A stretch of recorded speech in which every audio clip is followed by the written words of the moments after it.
अस्सलाम वालेकुम। आज हमारी लेक्चर सीरीज़ का 37th लेक्चर है और आज के लेक्चर में हमने इनर ऑटोमॉर्फिज्म, आउटर ऑटोमॉर्फिज्म और इनके एग्जांपल्स डिस्कस करनी है। और इस चैप्टर का ये आखिरी लेक्चर भी है।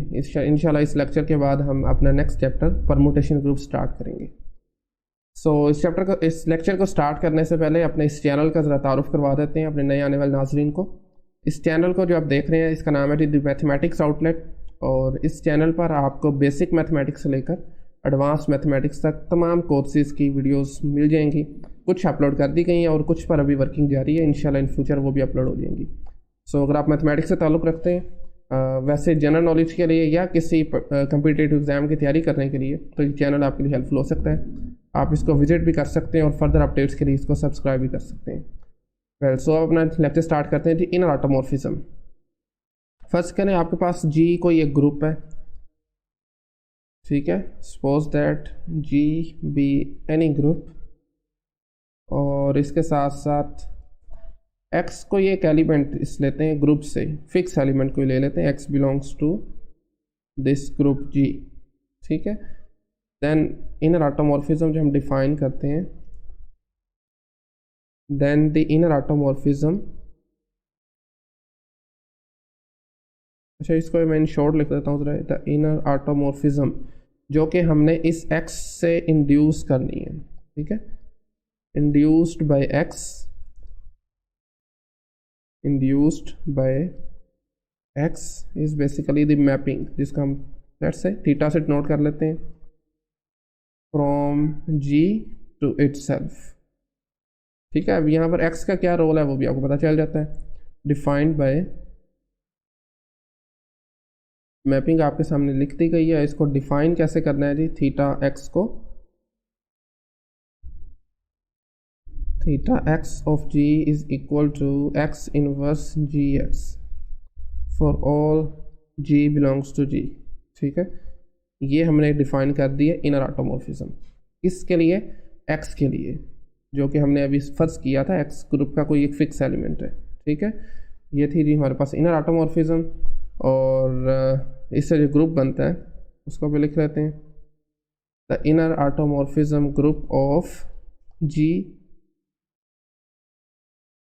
प्रॉपर वैसे तो डेफिनेशन लिख लेते हैं G, the inner automorphism group of G, इसको डिनोट करते हैं हम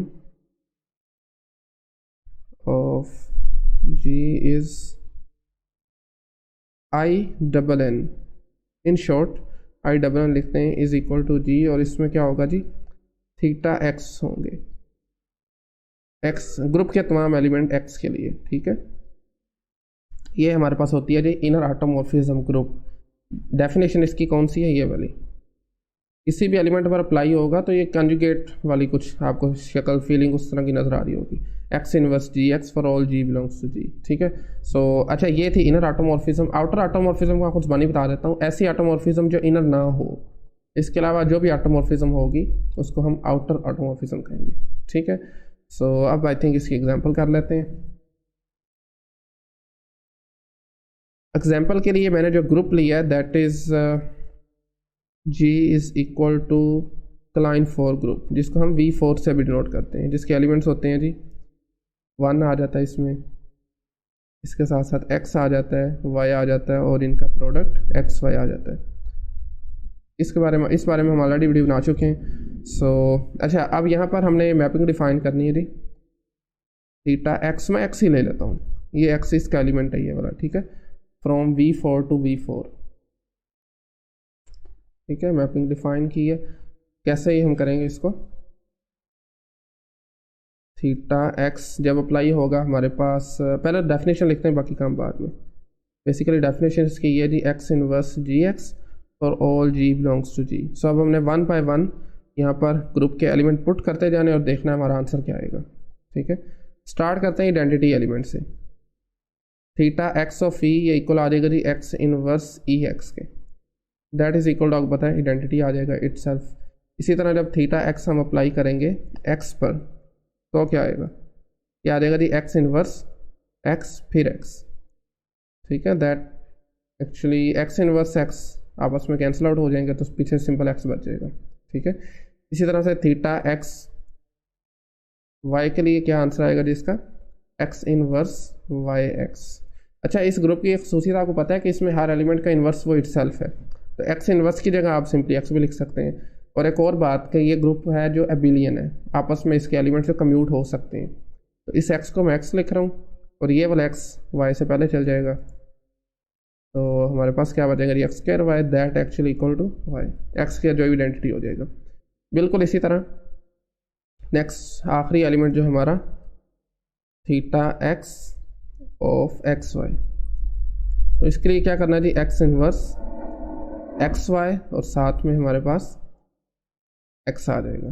ठीक है, तो ये देखें जी, ये आपके पास थीटा एक्स इनवर्स और एक्स आपस में कैंसिल आउट हो जाएंगे और पीछे हमारे पास बचेगा वाई एक्स। चूँकि ये ग्रुप अबिलियन है, कम्यूटेटिव है, तो हम इसको एक्स वाई भी लिख सकते हैं।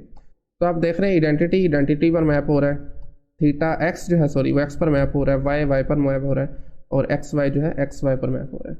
ये एक आइडेंटिटी बन गई हमारे पास। ठीक है, तो इसको हम परमुटेशंस की फॉर्म में लिखना चाहें तो कुछ इस तरह से लिख सकते हैं सिंपली। अच्छा, यहाँ पर थोड़ी सी शायद कन्फ्यूजन आपको लगी होगी, ये ई लिखना है इसका जवाब, वन और ई से कन्फ्यूज़ नहीं होना। ठीक है, ओके। अब देखें जी, हमारे पास ई जो है वो ई पर मैप हो रहा है under this inner automorphism, x जो है वो एक्स पर मैप हो रहा है, वाई वाई पर मैप हो रहा है, और जो एक्स वाई है वो एक्स वाई पर मैप हो रहा है। आप इसको चेक कर सकते हैं क्या ये इनर ऑटोमॉर्फिज्म है या नहीं, बल्कि पहले तो ऑटोमॉर्फिज्म चेक करेंगे ना। तो बहरहाल ये इजी है चेक करना, इसलिए इसको हम नहीं चेक कर रहे। नेक्स्ट हमारे पास आता है जी थ्योरम। थ्योरम में काफ़ी सारे रिजल्ट्स हैं इनर ऑटोमॉर्फिज्म से रिलेटेड जो कि हमारा काम आसान कर देते हैं। आपके पास एक ग्रुप जी है, ठीक है, और एक्स वाई दो आर्बिट्ररी एलिमेंट्स ले लेते हैं हम ग्रुप जी से।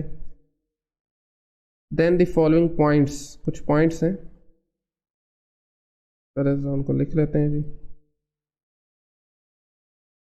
5 रिजल्ट्स हैं, आई थिंक 6 रिजल्ट्स हैं आपके पास। बहरहाल पहला रिजल्ट आपके पास ये है जी, आपका जो थीटा एक्स होता है ना, थीटा एक्स, ये आपका ऑटोमॉर्फिज्म ऑफ जी इससे बिलोंग करता है।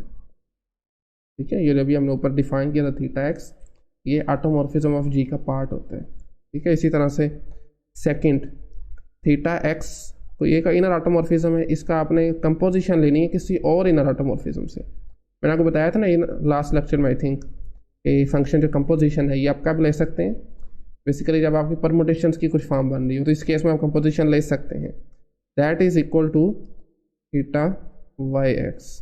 ठीक है, थीटा वाई एक्स की ये परमुटेशन से जो एलिमेंट बनेगा वो इनकी कंपोजिशन से बनेगा। ठीक हो गया। इसी तरह जो हमारा थर्ड पॉइंट है वो है जी, आप किसी भी इनर ऑटोमॉर्फिज्म का जब इन्वर्स लेते हैं तो ये सिंपली आपके पास एक्स इन्वर्स की इनर ऑटोमॉर्फिज्म आ जाती है। ठीक है, जो इन्वर्स है वो एक्स पर अप्लाई हो जाता है जो भी आपके ग्रुप के एलिमेंट है। इसी तरह से जो फोर्थ पॉइंट है इंपॉर्टेंट है, वो आपका जो इनर ऑटोमॉर्फिज्म ग्रुप होता है ना, जिसको आई ऑफ जी लिख लें या आई डबल एन ऑफ जी भी लिख लेते हैं, ये नॉर्मल सब ग्रुप होता है ऑटोमॉर्फिज्म ऑफ जी का। ए यू टी लिख लें या सिंपल ए ऑफ जी भी लिख सकते हैं। इनर ऑटोमॉर्फिज्म ग्रुप जो होता है नॉर्मल ऑटोमॉर्फिज्म ग्रुप में। ठीक है, इसी तरह फिफ्थ पॉइंट आगे हमारे पास ये है जी, आपके पास दो इनर ऑटोमॉर्फिज्म्स इक्वल कब होंगी, थीटा एक्स इक्वल कब होगा थीटा वाई के, इफ़ एंड ओनली इफ आपके पास ही वाई एक्स इनवर्स अगर उस ग्रुप के सेंटर से बिलोंग करता हो तब। इफ एंड ओनली के साथ है नेसेसिटी ऑफ सफिशिएंट कंडीशंस। क्या मतलब हुआ, दो इनर ऑटोमॉर्फिज्म इक्वल उसी केस में हो सकती हैं जिन एलिमेंट की वो इनर ऑटोमॉर्फिज्म है ना, अगर एक्स वाई की है तो वाई एक्स इनवर्स उसके सेंटर का पार्ट होना चाहिए। इसी तरह से आज का आखिरी पॉइंट, थ्योरम का आखिरी पॉइंट, वो भी इम्पोर्टेंट है जी आपके पास, जी बाय जेड ऑफ जी। आपको पता है जेड ऑफ जी जो नॉर्मल सब ग्रुप है, ये ग्रुप का जेड ऑफ जी जो सेंटर ऑफ अ ग्रुप है वो ग्रुप का नॉर्मल सब ग्रुप होता है। इससे बनने वाला जो फैक्टर ग्रुप होगा वो आइसोमॉर्फिक होगा जी इनर ऑटोमॉर्फिज्म ऑफ जी के। इसको दोबारा देखें, किसी भी ग्रुप से बनने वाला जो किसी भी ग्रुप का इनफैक्ट सेंटर होता है जो वो उसमें नॉर्मल होता है, तो उससे ज़ाहिर बात है नॉर्मल है तो हम फैक्टर ग्रुप बना सकते हैं उसको कोशिएंट करके। जो फैक्टर ग्रुप बनेगा वो उसी ग्रुप के इनर ऑटोमॉर्फिज्म ग्रुप के आइसोमॉर्फिक होगा। अच्छा, इसी को यूज़ करते हुए एक एग्जांपल करते हैं पहले। ठीक हो गया। एग्जांपल में आप ग्रुप ले लें जी S3, ऑलरेडी इसको डिस्कस कर चुके हैं। सो ऑलरेडी डिस्कस कर चुके हैं, S3 सिमेट्री ग्रुप है और इसका सेंटर जो है ना वो आपके पास ट्रिवियल होता है S3 का, यानी कि ऐसा कोई एलिमेंट नहीं है जो बाकी तमाम एलिमेंट से कम्यूट करे। आइडेंटिटी क्या लें आप, E है, ठीक हो गया। तो इसको यूज़ करते हुए हम S3 का सेंटर क्या है, अच्छा E आपको पता है बाय डिफ़ॉल्ट नॉर्मल होता है, नॉर्मल है तो हम फिर क्वोशिएंट ग्रुप भी फाइंड कर सकते हैं। तो ये बेसिकली इक्वल किसके आ जाएगा जी, S3 के, ठीक है। इसको यूज़ करते हुए inner automorphism of S3, inner automorphism of S3, और इनफैक्ट इसी से आप ये भी डिड्यूस कर सकते हैं कि S3 है जो वो उसकी तमाम एलिमेंट जो है वो इनर ऑटोमॉर्फिज्म में आते हैं, ठीक है। इनर ऑटोमॉर्फिज्म ग्रुप जो S3 से बनेगा वो S3 के आइसोमॉर्फिक होगा, ठीक हो गया। सो ये हमारा चैप्टर नंबर कंप्लीट हो गया, होमोमॉर्फिज्म थ्योरम वाला चैप्टर। इंशाल्लाह नेक्स्ट लेक्चर से हम परमुटेशन ग्रुप का चैप्टर स्टार्ट करेंगे जो कि हमारा सेकंड लास्ट चैप्टर है, ठीक है। सो आज के लिए इतना ही, थैंक यू वेरी मच।